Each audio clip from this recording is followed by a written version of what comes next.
Welcome students. আজকে আমরা যেটা পড়ব সেটা কি প্লাজমা মেমব্রেন, যেটা কে প্রপোজ করেছিলেন টার্মিনোলজিটা, নেগেলি অ্যান্ড ক্রামার। দেখো আজকে আমরা যেটা পড়ব কি সেল মেমব্রেনের স্ট্রাকচার। তাহলে দেখো সেল মেমব্রেনের যদি স্ট্রাকচার বলি, ফার্স্ট আমাকে জানতে হবে যে সেল মেমব্রেন কোথায় থাকে। In case of animal cell, যে outermost covering that is called cell membrane. তাহলে এটাকে বলা হয় কি সেল মেমব্রেন। অ্যান্ড প্ল্যান্ট সেলের বাইরের দিকে যে সেল ওয়াল থাকে, তার ইনসাইডে যে লেয়ার দেখা যায় তাকে বলা হয় cell membrane, and this is called cell wall. তাহলে আমাদের আজকে যেটা বিষয় সেটা কি সেল মেমব্রেন। তাহলে সেল মেমব্রেন সম্পর্কে কিন্তু অনেক বিজ্ঞানী তাদের মতবাদ দিয়ে গেছিলেন। তার মধ্যে প্রধান মতবাদগুলো কিন্তু আজকে আমরা পড়ব। তাহলে প্রধান মতবাদের মধ্যে প্রথম যেটা রয়েছে সেটা ড্যানিয়েলি অ্যান্ড ডেভসনের মতবাদ। ড্যানিয়েলি অ্যান্ড ডেভসন যেটা বলেছিলেন যে কিছু লিপিড মলিকিউল, লিপিড বাইলেয়ার পরপর অ্যারেঞ্জ হয়ে আছে। বাইলেয়ার মানে দুটো লেয়ার, পরপর মানে অনেকগুলো ভেবো না, আবার দুটো বাইলেয়ার অবস্থান করে আছে, তাদের ঘিরে কে অবস্থান করে আছে? Protein molecule. তাহলে প্রোটিন মলিকিউলগুলো কোথায় আছে? আউটসাইড। অ্যান্ড তারপর কি আছে? Lipid, then lipid and then protein. এই যে protein layer and lipid layer then protein layer, এই কনসেপশনটা এসছে ফার্স্ট ইলেকট্রন মাইক্রোস্কোপিক ভিউ দেখে। অর্থাৎ যখন ইলেকট্রন মাইক্রোস্কোপে RBC, that means red blood সেলকে স্টাডি করা হয়, তখন তার মেমব্রেনের যে স্ট্রাকচার ছিল কি একটা আউটসাইডে একটা ঘন মিডিয়াম পেয়েছিলাম, একটা ইনসাইডে ঘন একটা মিডিয়াম পেয়েছিলেন, আর মাঝখানে ছিল transparent region.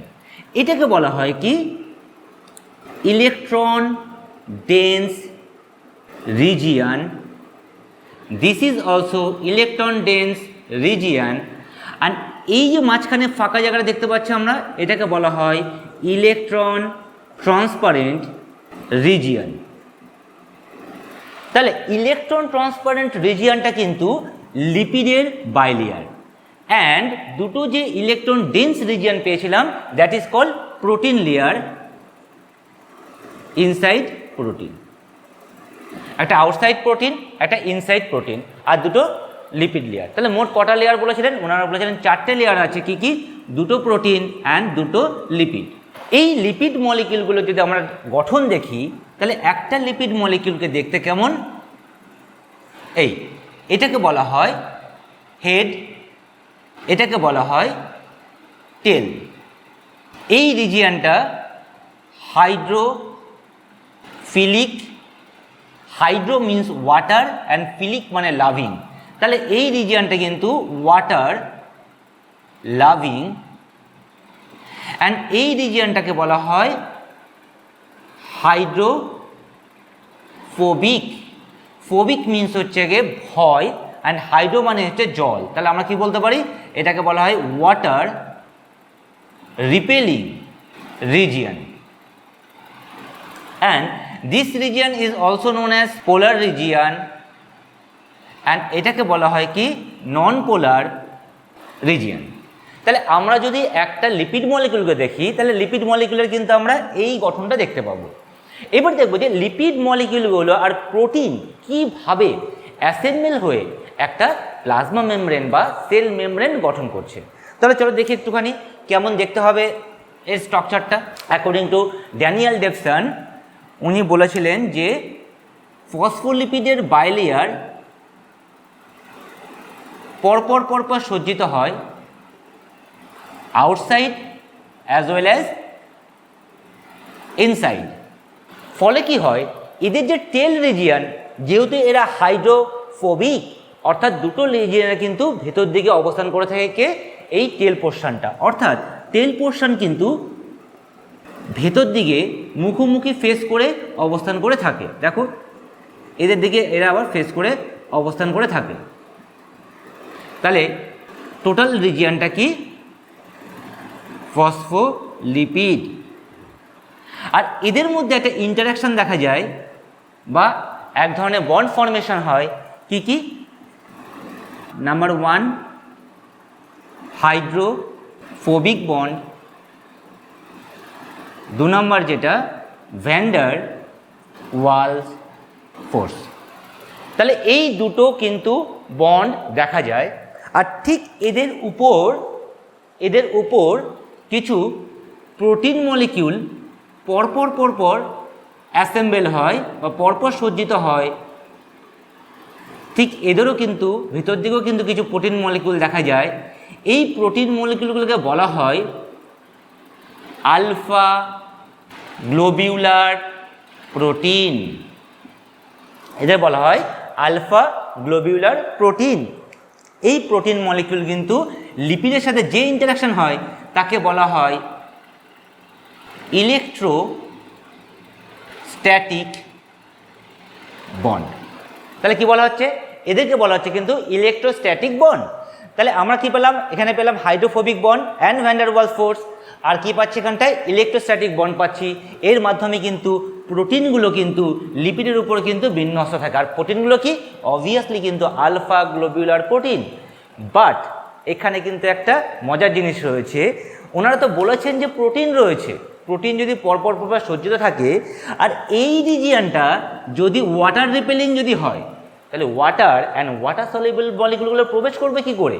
This is a very interesting question, যেটা আদার্স বিজ্ঞানে যারা আছে তাদের মাথায় অ্যারাইজ করলো যে সত্যি তো, যে যদি জল যদি ঢুকতে চায়, জলকে তো এখানে ঢুকতে পারবে, এখানেও অ্যালাউ করবে, বাট এই জায়গাগুলোতে অ্যালাউ করতে পারবে না।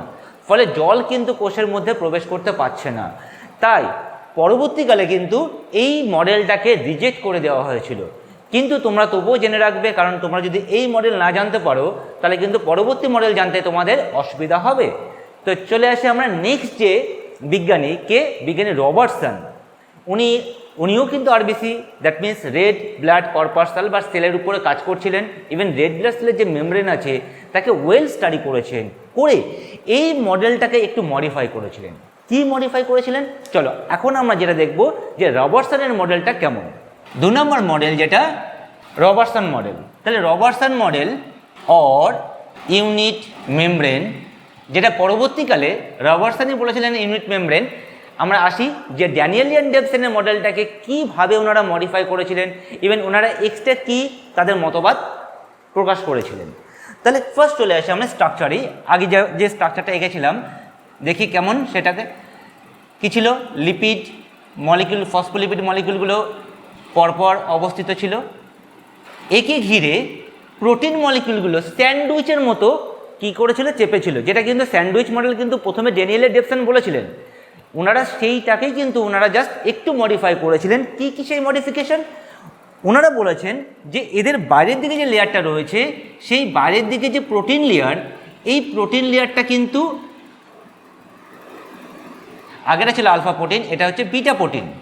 তাহলে এই যে প্রোটিন মলিকিউল, সেটা কি protein molecule? Beta protein molecule. কিন্তু আগেটা ছিল কিন্তু আলফা মলিকিউল। আর এই উপরের লেয়ারটা, দ্যাট মিনস এটা যদি আউটসাইড হয়, এই আউটসাইড মলিকিউলে যে প্রোটিনটা থাকে তাকে বলা হয় গ্লাইকোপ্রোটিন।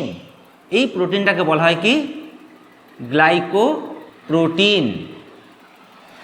আর নিচে যে প্রোটিনটা থাকে স্লাইটলি ডিফার করে উপরটা থেকে, এরাও বিটা প্রোটিন, এরাও বিটা প্রোটিন, বাট উপরটা কি?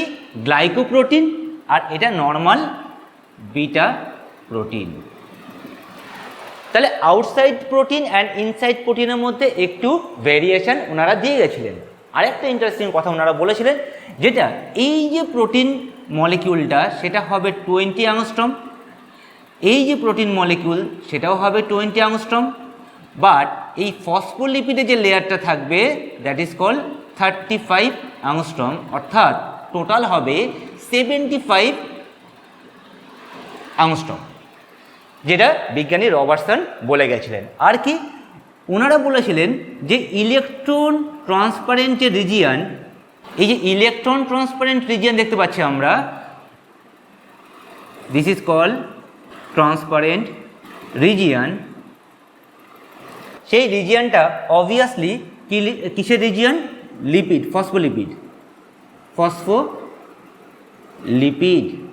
অ্যান্ড আউটে কি আছে? প্রোটিন। অ্যান্ড ইনসাইডে কি আছে? প্রোটিন। অর্থাৎ উনি বলেছিলেন যে প্রোটিন, লিপিড অ্যান্ড প্রোটিন, এই প্রোটিন, লিপিড, প্রোটিন লেয়ারকে বলা হয় কি? Unit membrane. কি বলা হয়? Unit membrane.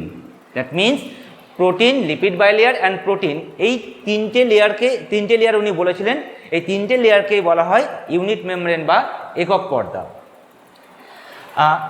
নেক্সট দেখো, এই ক্ষেত্রেও কিন্তু একই জিনিস অ্যারাইজ করেছিলেন যেটা ড্যানিয়েল অ্যান্ডারসন করেছিলেন, যে কি water molecule and water soluble molecule কিন্তু কি করে ভেতরে প্রবেশ করবে সেটা সম্বন্ধে কিন্তু বলতে পারেনি।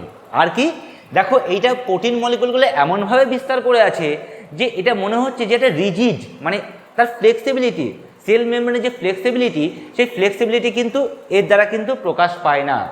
অর্থাৎ পরবর্তীকালে কিন্তু একেও রিজেক্ট করা হলো, তার কারণ যে সেল মেমব্রেনের যে ডাইনামিজম সেইটাকে কিন্তু এক্সপ্রেস করতে পারে না কে? Robertson and Daniel Anderson. তাই পরবর্তীকালে আরও দুজন বিজ্ঞানী তাদের একটা ইম্পর্টেন্ট থিওরি নিয়ে এসে আমাদের সামনে উপস্থাপন করেছিলেন। সেটা কি? Fluid mosaic model by Singer and Nicolson. চল আমরা এই সিঙ্গার অ্যান্ড নিকলসনের যে থিওরিটা রয়েছে সেটা নেক্সট ভিডিওতে দেখে নেব। Till then, thank you and keep watching my videos. And যদি ভালো লাগে অবশ্যই কিন্তু সাবস্ক্রাইব অ্যান্ড লাইক করবে। Thank you.